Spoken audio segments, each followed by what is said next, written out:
Hi, good morning everyone. Welcome back to the bilingual channel Decoding Sir Long. I'm Sir Long, a four-banker educator with over 6 years of experience of teaching mathematics. Still, we are going to slice it, decode it and crush it together. If you are a student who happens to come across my channel, I actually hope you can take just 3 seconds time to hit the like and subscribe buttons. The small gesture means a lot and helps you stay updated with the latest lesson I'll be sharing here. First, I'm sorry for delay because I have to spend some time for setting IGCSE economics paper for my school and doing my assignments on my doctorate degree. This episode is long, but believe me, after watching it, we usually know how to deal with the 7 main types of questions involving logical reasoning. It will help you score that 9 or 5 marks on paper 2 and some on paper 1. If you are ready, here we go. Alright, welcome back to this episode 9, the bilingual channel Decoding Sir Long. Alright, I'm here to help you to solve this question, and this question finally we go back to Form 4 syllabus under chapter 3, which is logical reasoning. And this question is extracted from Malacca trial paper 2 under section B. The question number is 13, and for me, I regard this question as easy or even slightly intermediate only. Alright, look at the first sub question. Write 2 implications based on the following statement. P is a prime number if and only if P can be divided exactly by 1 and itself. For me, this question is considered a question for 3 marks. Okay, so don't get any mistake on this type of question. What is it about?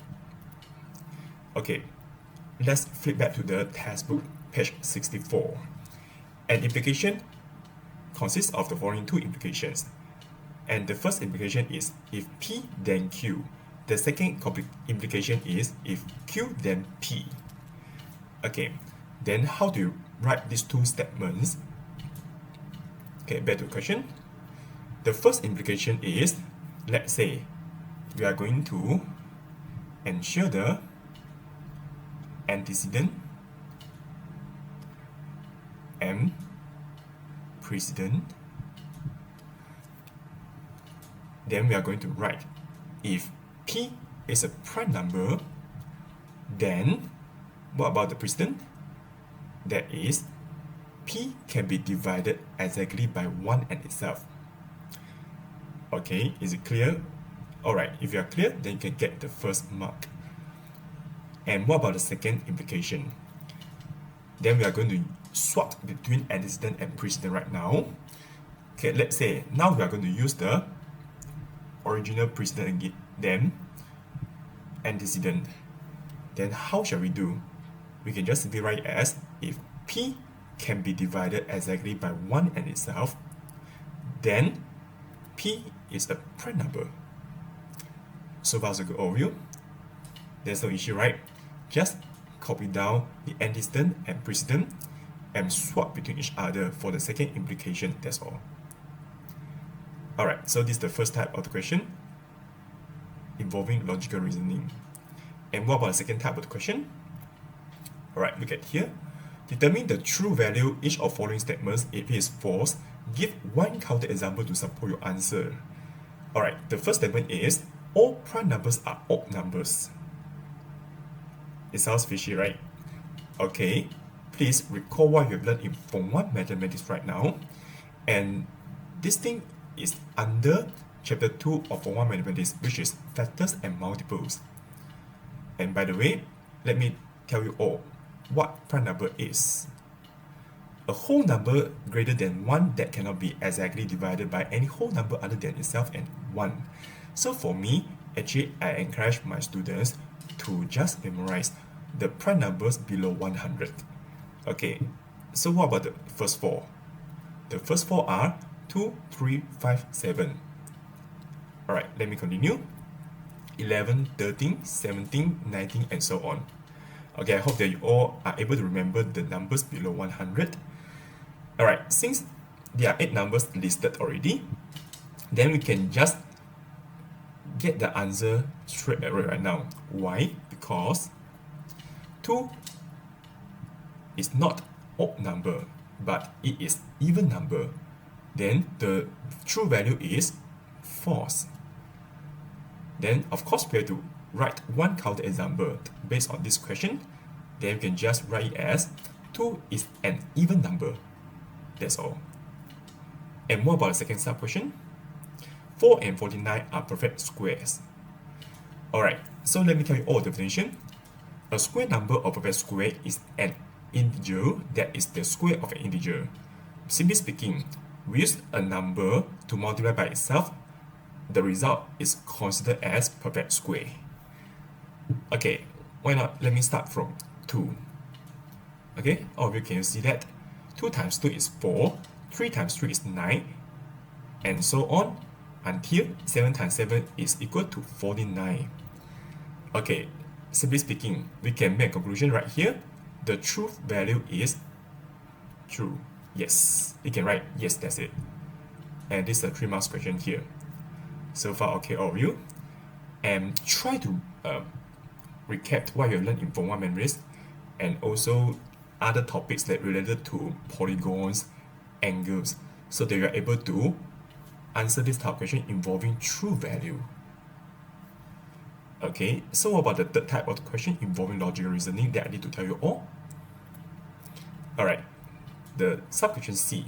Give a number sequence 6, 9, 14, 21 and so on.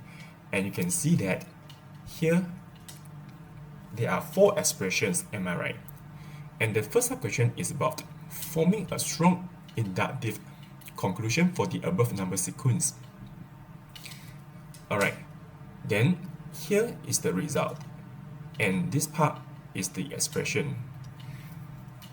Alright, based on what you have seen, we can find that this expression, there's a changing part, am I right? Okay, before that, let me tell you all, if you want to get this part familiar, I encourage all of you to read back the page 83 on your Form 4 Mathematics textbook. Okay, let's say I use C as example here. Then, how do you find the changing part? Okay, the changing part is right here, right? On the expression, because we can see that the number is increasing from 0 until 3. For me, when we see this changing part on the expression, please circle or square it so that you can recognize. Alright, back to the question here. I just squared it on the changing part on the expression. So how do you settle this question next? Then we can just use a variable n to replace the changing part, and the rest of the parts on the expression can be copied down. So it will be like this. And n squared plus 5 is the answer, or actually not really, because you have to tell me where is from, where n is equal to, what's the first number based on the changing part? 1 is it. So you just start writing 1, 2, 3, 4 and so on. So this is the 2 marks question. Are you all clear? If you are clear, right, then please proceed to second sub question of question C. Determine which term in the number sequence is 41. Show your calculation. Okay, alright, back to the Form 1 Mathematics linear equation. Since this question asks us to find the term in the number sequence for 41, then we can just form the linear equation like this. N squared plus 5 equal to 41. However, I have to give you a soft reminder that all of you take out a calculator, make sure the calculator is with you right now, so that you can train yourself on the spot. Okay, after forming this linear equation, then what shall we do? Alright, remember, number must be moved to right hand side of the equation, am I right? Then plus 5 turn to be minus 5. So 41 minus 5 is equal to 36, is it? And also, square moved to right hand side will become square root. Then square root of 36 is equal to, alright, calculator please. Answer is 6. So the term for the result 41 is 6 on this question. So far so good, all of you. Let's say you have no issue at all. Alright, I already explained the whole big question that's from Malacca Trial Paper 2. However, based on my research, is not enough at all. So therefore, I asterisk another question from SBP trial paper 2. And this question is under section A. The question number is 4. Okay, there's another type of questions involving logical reasoning. Alright, let's read the question together. Write a compound statement by combining the following two statements using the word or. Hence, state the truth value of that compound statement. Alright, so there are two statements here. Then we have to make it in compound statement. The first statement is 125 is the multiple of 5. The second statement is 125 is a perfect square number. Okay, the first mark comes from how you make it as a compound statement. Alright, I believe that the thing is quite easy for all of you. Please earn this first mark.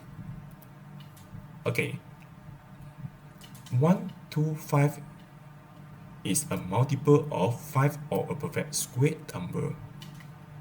Alright, first mark is given to you. But more about the second mark. You have to state the truth value, am I right? But before that, let's go back to the textbook on the page 61. Alright, there's a table on this page and show you all how to define the truth value of a compound statement. Since we know that P, based on this question, P is a multiple of 5. Okay, and then Q is the perfect square number. Since we use OR to connect these two statements, and then based on this table, we are going to look at the last column. But before that, we have to try to find the truth value one by one. Alright, so we just do a simple calculation here. 125 is the multiple of 5. True or false? How to find it? Remember, back to the chapter 2 of Form 1 Mathematics. In order to check it, use division method. 125 divided by 5 is equal to 25. Then the result is a whole number. Then the answer must be true. And what about the second statement? Perfect square number. Then in order to check it, you can just simply put the square root on top of the number 125. Then just perform the square root. What is the result? It's 11.18. Is the result whole number? Not really, right? So the value for second statement is false. Then since P is true, Q is false, and how to justify the final truth value of this compound statement? 1 true, 1 false. So it must be the second situation. Answer is still true. So that means if we use OR as a connection to connect between the P statement and Q statement, as long as one of the single statement is true, then the final result must be true. However, if we use AND to connect these two single statements, if one of the result is false, the answer must be false. Okay, so you can see that, right? So be careful. Before the real exam paper on Monday, please read the table again.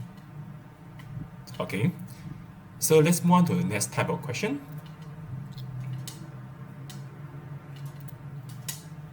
Alright, this question, you have to train, okay? Write the inverse of the following implication. If 3s is less than or equal to negative 21, then s is less than or equal to negative 7. Alright, why not we train one more time? Okay, before that, let me recall the textbook page right here. And we can see that there are 4 different types of implication, am I right? Statement, converse, inverse, and contrapositive. Okay, statement is what? you can just copy down the whole implication based on the original question. Okay, that is the answer, right? But let's say if the question asks you to write converse of the following implication, then how do you do? Okay, look at the template. If Q, then P. Since we know, based on the original implication, the antecedent is P, the precedent is Q. Am I right? Sorry.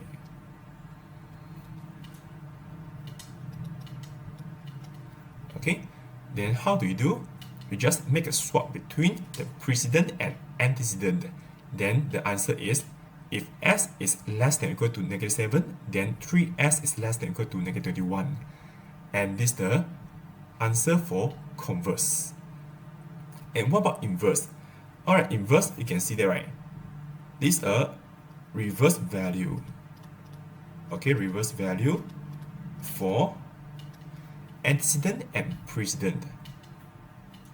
So that means we have to change the symbol, okay, from less than equal to turns to be greater than.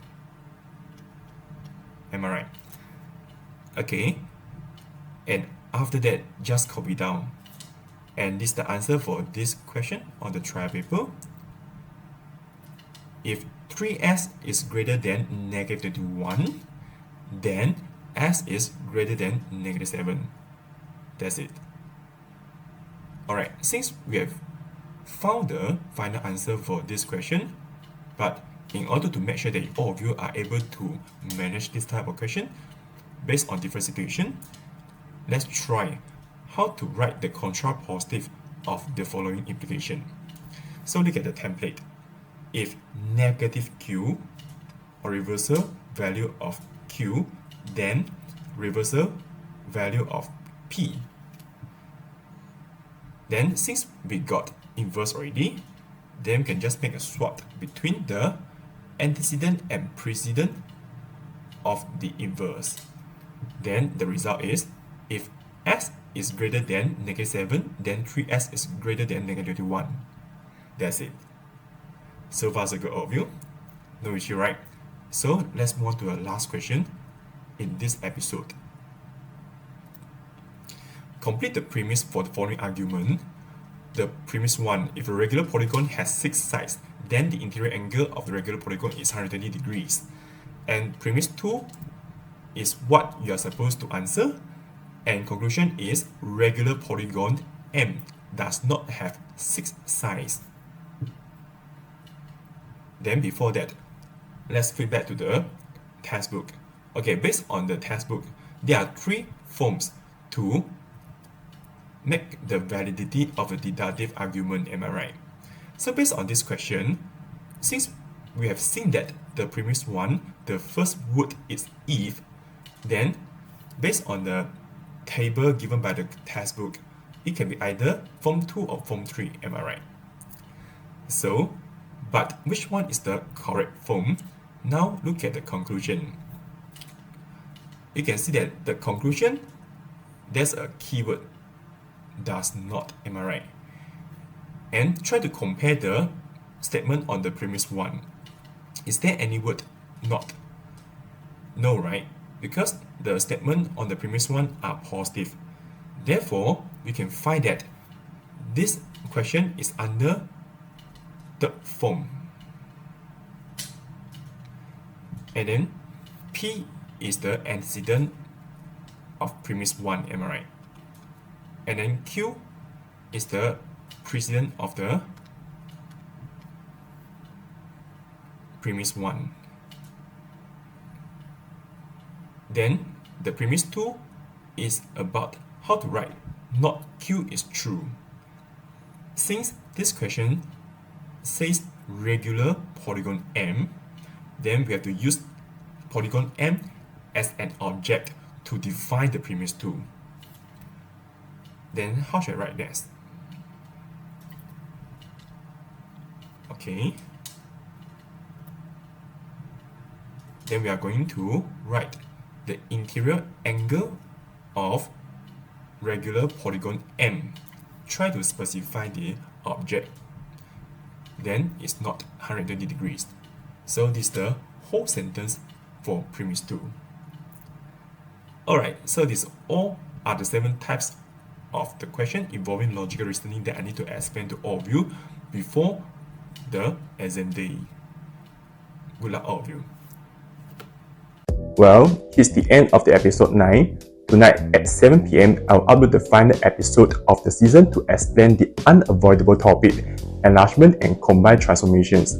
Once again, please like and click subscribe button so you won't miss the updates. Thank you for watching it and see you all tonight. Let's keep fighting. Bye.